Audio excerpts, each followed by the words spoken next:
আসসালামু আলাইকুম ওয়া রাহমাতুল্লাহ। আমি মোহাম্মদ আবু সালেহ। আল্লাহর রহমতে ভালো আছি। আপনারা নিশ্চয় মহান আল্লাহ রাব্বুল আলামিনের অশেষ মেহেরবানিতে ভালো আছেন।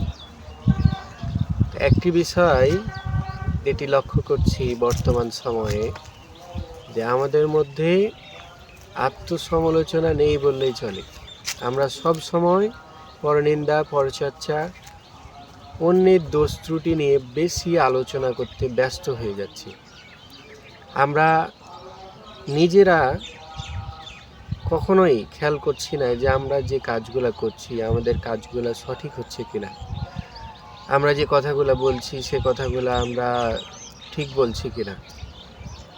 এটার চেয়ে আমরা বেশি অন্য মানুষের সমালোচনা করার প্রবণতা আমাদের মধ্যে আমি লক্ষ্য করছি। জিনিসটা হচ্ছে আমার দৃষ্টিতে ভালো না, এবং আমরা এখন আত্মকেন্দ্রিক হয়ে গেছি। সব সময় নিজেকে নিয়ে চিন্তা করছি, অন্য মানুষের কথা চিন্তা করি না যে মানুষের কিভাবে উপকার হবে। নিজের সব সময় স্বার্থ আমরা দেখছি, বিন্দু মাত্র আমরা কোনো কিছুতেই ছাড় দিতে রাজি না। তো অন্যের মতামতকে আমরা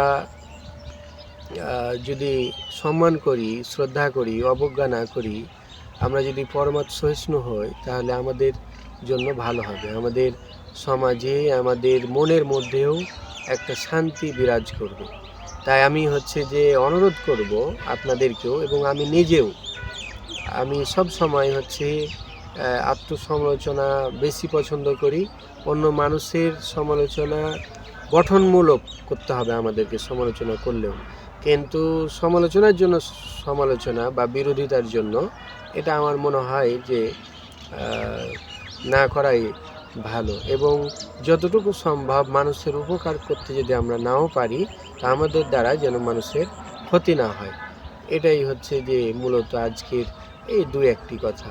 ধন্যবাদ সবাইকে।